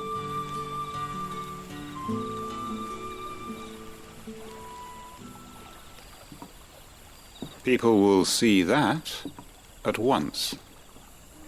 And I need hardly tell you how they will greet the inquiries of a bearer. You are afraid your words will fall on deaf ears, as they have ever since the moment you were marked.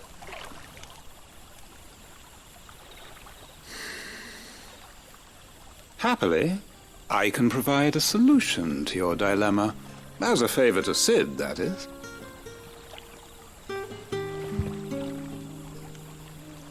Take this. You will find it has the uncanny power to loosen tongues.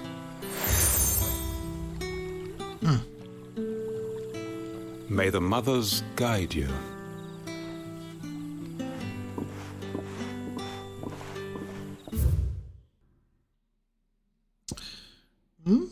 Okay, we got a cool seal. The inscrutable landlord of Lostwing's Tavern and the leader of the village. Makeup doesn't exist in Final Fantasy. You can't just pop a bit of foundation on there and cover up the brand.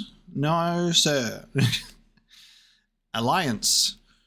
Or Alliance. Those who do not call the Hideaway their home, but nevertheless lend their strength to Sid's cause. There are many in the Twins who balk at the persecution of bearers, but cannot find within them the courage to oppose it, knowing that what fate awaits them should their sympathies be exposed. Others take that risk, aiding Sid's bearer liberation efforts with this information sent by Stolas, monetary assistance, or direct action. This might be Imperial land, but here in Lostwing, it's his word that's law. But how? You don't need to worry about that just yet. Trust me. Everyone in Lostwing knows what that seal means, and what it means if they don't take note. Now we can sit here counting our blessings, or put them to good use and find that dominance. Your choice.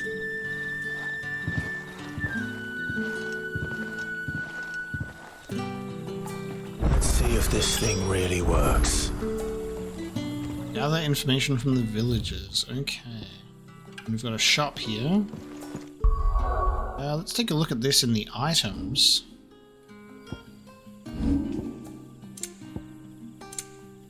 Hanged Man is what it's called. This seal marks its bearer as a trusted ally of Quentin of Lostwing. Happily, I can provide a solution to your dilemma. Okay. So, this is also, it's the pub, or the tavern, is also called the Hanged Man.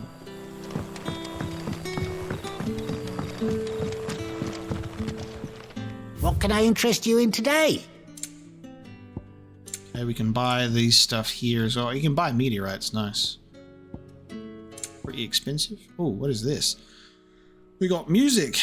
Idols of the Empire Orchestrion Roll, a tattered slip of parchment upon which has been hastily scrawled several bars of music and the title Idyllis of the Empire. The melody seems familiar, but the author is unknown. 40,000! Yeah, no thanks, mate. I'll Always pass. welcome here in Lostwing. Alright, love. You're the kind man who saved Mummy. Thank you. The hanged man is always watching. As if he had aught better to do. The hanged man, okay. How ominous.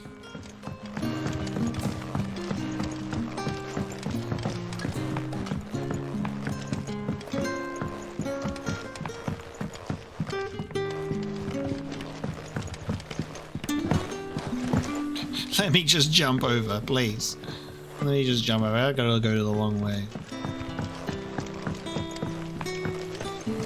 Bloody cowards! Setting upon us after dark! I'd like to see them try again when the sun's high.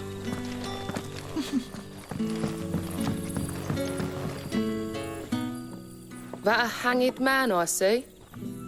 Master Quentin must think you're important. It was a good thing you done today, getting rid of those bastards. If you hadn't come when you did, I'd be on my way to Ash by now, along with the others. Poor buggers. These others, was there a dominant among them? A dominant of fire? Might have been, yeah. Royalists seem to think there was, anyhow. A thin bloke all swallowed up in his robes like one of Great Grieger's churchmen. Do you recall anything else about him? Only that he weren't alone.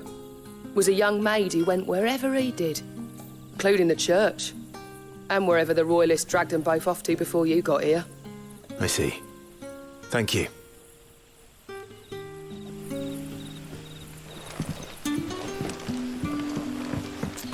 Okay, the plot thickens.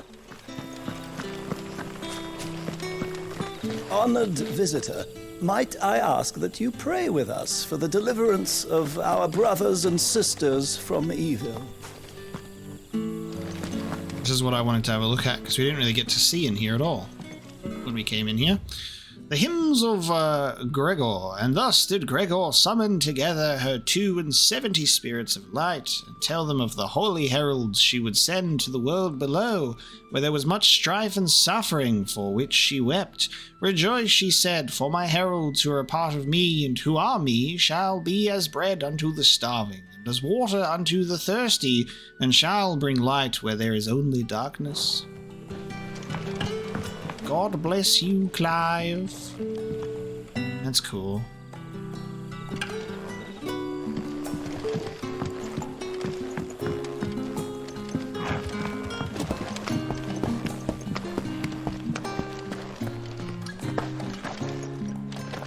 And this is where the people were, I think. It's the... Yeah, because that's where we were at. This is where they were being kept. Torgal has the ability to phase through walls to get here before me. The mysteries of vinification, or some winemakers will remove the skins of the grape after pressing, leaving both skin and seed in the juice to commingle creates a must that is better suited for extended aging, ultimately resulting in a more refined wine. Then, once the wine calms and settles sufficiently, the skins are removed, and the must is then transferred to wooden barrels of oak and chestnut, which, by allowing air to leach into the wine, impart deepened levels of complexity, introducing rich aromas and improving texture, all while lessening bitterness. Nice.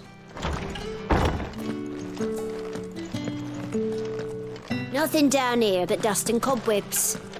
Unless you're here to help me get rid of them. No luck brushing them cobwebs then? It's just the one cobweb actually. Alright.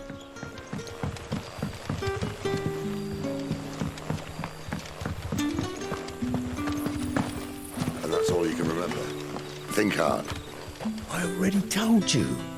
He was gone before any of us could get a good look under that hood of his.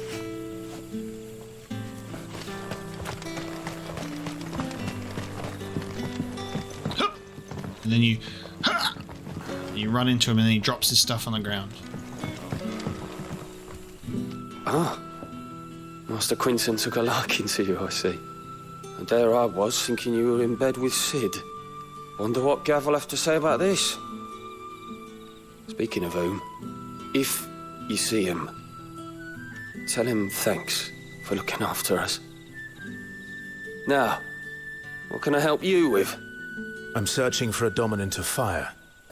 Gav seems to think he might have taken refuge here. We see a lot bearers around these parts. But I do seem to recall one who commanded the flame. Now, whether or not that makes him a dominant, I can't say. But the Waluders certainly took a keen interest in the poor sod. Did you get a look at him? Didn't have a chance. One of the other bearers might have died. Thank you. I wonder if Sid's found anything.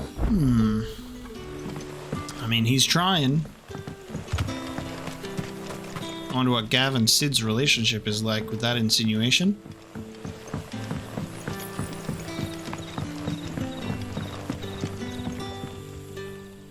Tell me that scowl means you've got good news.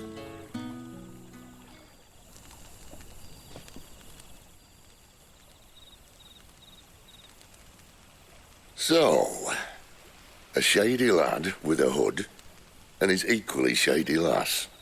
Not much to go on, but... I've been thinking, if our friend is a dominant, why not just burn the Royalists to a crisp? There's a reason he's holding back, and I reckon he has something to do with his partner. What makes you say that? One of the villagers I talked to said the two were separated. If the Waluders have her, our dominants like to think twice before starting any fires. Whoever he is, he's shown himself to have a level head. He's careful, cunning, and he doesn't want to be found. This could spell trouble. For us and the Royalists both. Still, it'll be a whole lot worse if we set off after them with bleary eyes and empty bellies. There should be a pair of pallets waiting for us back at the inn. Shall we? Pair of pallets back at the inn, mate.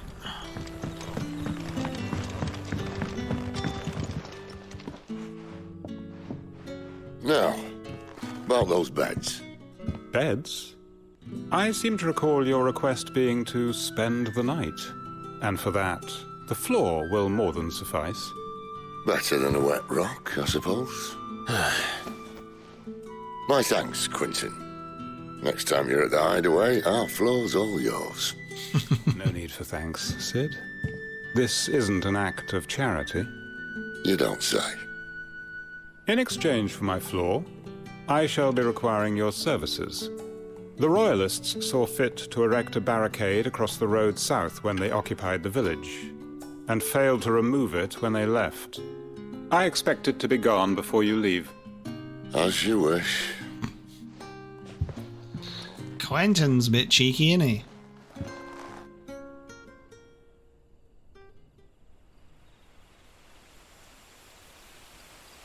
The following evening...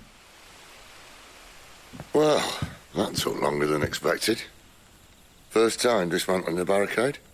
It gets easier, don't worry. I won't. If we leave now, we'll arrive at the care when the shadows are at their deepest. Unless you'd rather wait. No more waiting. The road south, then? Unless... I know of another shortcut. You should be so lucky. Something that's kind of interesting is I thought that we were going to have to do something to take down the barricade ourselves, but it seems that the game sort of takes moments to kind of just move time forward for you and bring you to the events that are a little more interesting, which is pretty good. Like, it doesn't like pad itself with something that might not be as engaging. It's like, okay, now we'll like, you know, you want to do this for him, we'll just move on now and we can proceed with the story type thing, which is pretty cool. I don't mind that at all. I'd rather go to Caer Norva than dismantle a barricade. So the game is like, we got you. This game is really pretty, and I do hope that like recording the gameplay does it justice, because something that I've noticed is like the game looks crisp and beautiful for me, but recording a game can be a little bit different. Sometimes the quality might have to be lessened for file size ever so slightly, or there might be a little bit more of like a bit rate that you'll notice. But I do want to point out that if that is visible during these episodes and it looks a little bit like that, visually for me playing this game on my screen, it's sharp, it's gorgeous, and it's beautiful. Like, I'm hard pressed to find any sort of like flaws as of right now. There's a little bit of like motion blur that I could do without with that I'm not sure if it can be turned off or not. It's more just like hello graphic settings, which is screen brightness and prioritizing frame rate. But there isn't really the ability to turn off motion blur, and it does. There's a little bit of choppiness in that sometimes, from what I've seen. I've also never manually saved my game. If I haven't manually saved my game yet. I love that the dog and Sid are in the party like that. So cool. Yeah, haven't saved since then. We've been relying on autosaves, which is, I assume it autosaves frequently enough. My darling, I can't bear another night without you.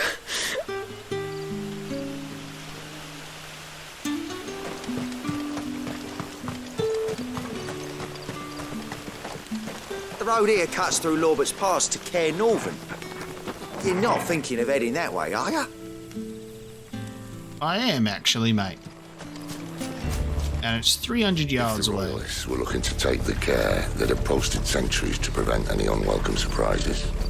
At least I would have. Well, you should know. Yeah, because you were involved with them once upon a time.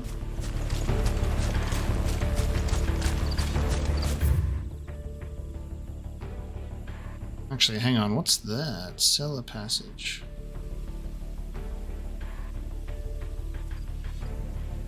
Oh, I want to go check this out. What's this?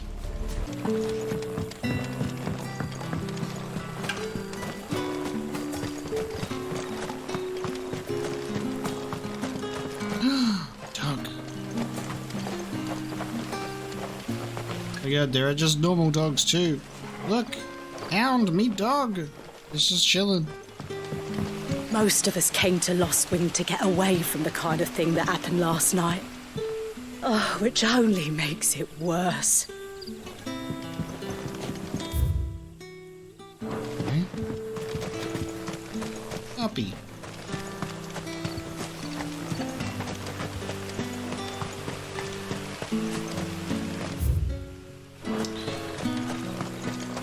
Trying to find my way through this place.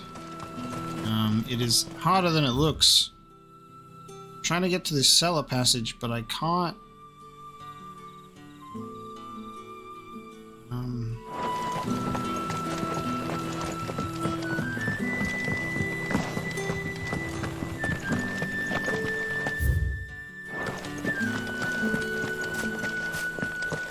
There's nothing here.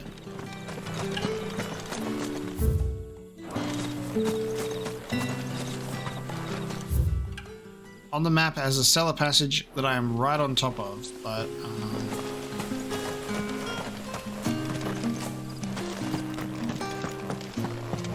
and it's not down there. I'm confused. I can't get to this thing.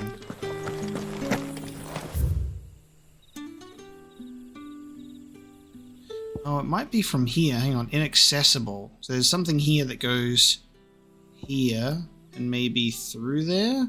Something that's interesting is usually they'll do maps that do like levels, like, your ground level, level 1, level 2, so you can see what's on different heights. But it looks like potentially there's something here that's inaccessible that will go through this cellar passage. We can't actually go through there yet.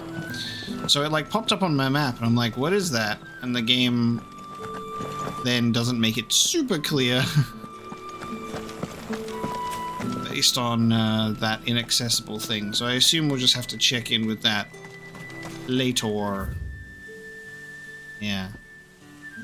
That'll be a subtle criticism to the local map, is that it's all just very flat and two-dimensional, and it doesn't account for like lower and higher levels. Let us move on then in that case. We will return later. Okay, so when you're in open spaces, you can do your super run. You can sprint properly.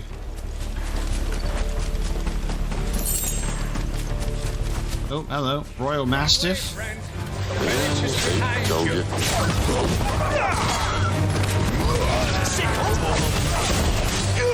Get him! Sick of trouble!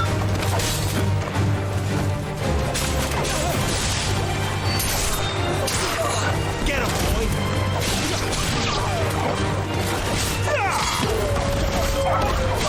Nice.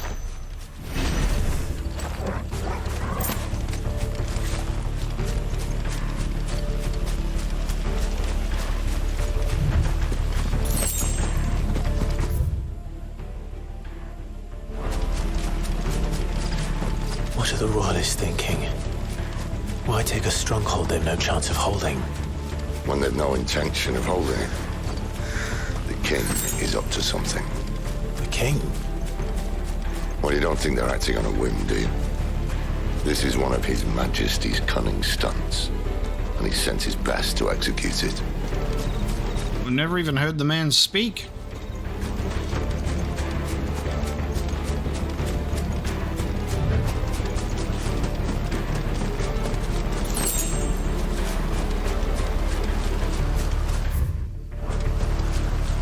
What's going on down here then?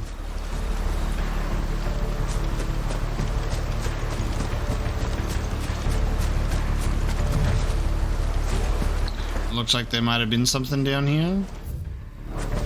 Dead end on the map. They're just like, haha, we made you run into the dead end. Thinking there would be something here. Oh, hang on, there's something here.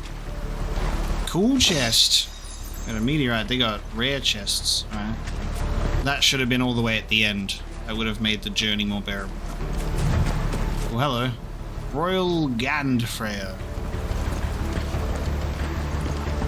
To war! Sick of babies!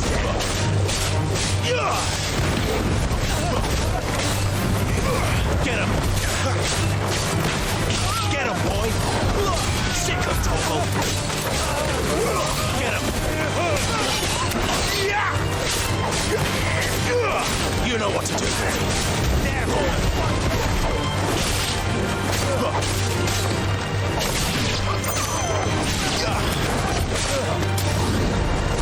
You know what to do, boy.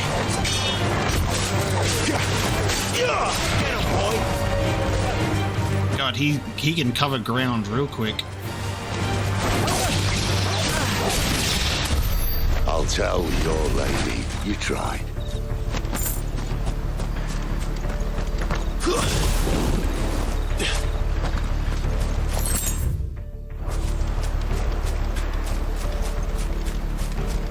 Normans.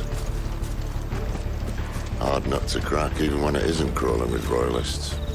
I don't care who else is in there. It is cool. Big stronghold. God, the nighttime lighting is really good. Sick of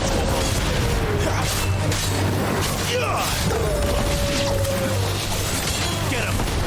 That's enough! Sick of Toggle!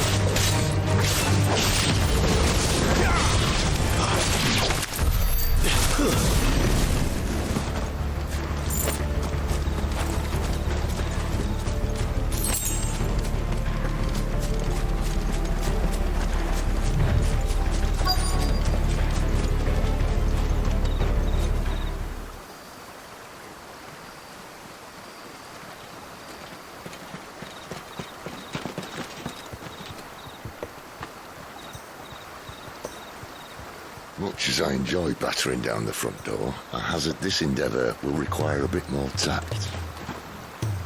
There's an old sluice that empties under the bridge. It should see us through to the lower levels of the care. Sid.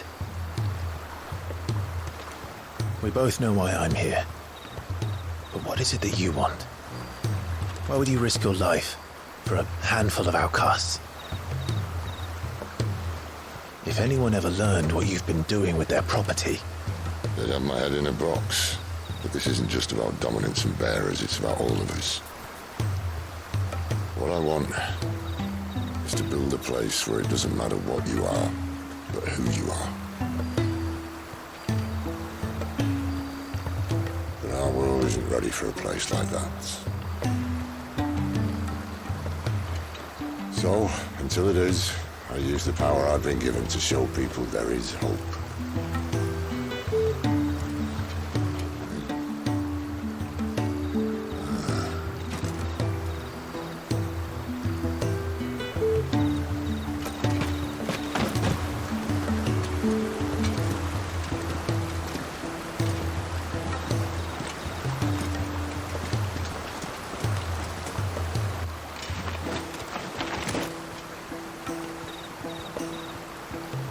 So, tell me about this, Benedicta. The best and worst decision I ever made. Don't underestimate her, Clive. A fight with her icon is not one you're likely to walk away from. Garuda. Warden of the Wind.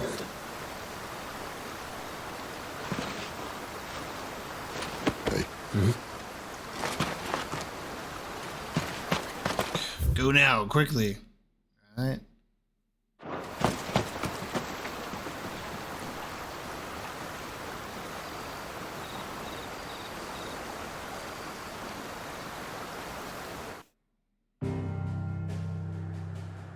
Nice, and we move into the next segment.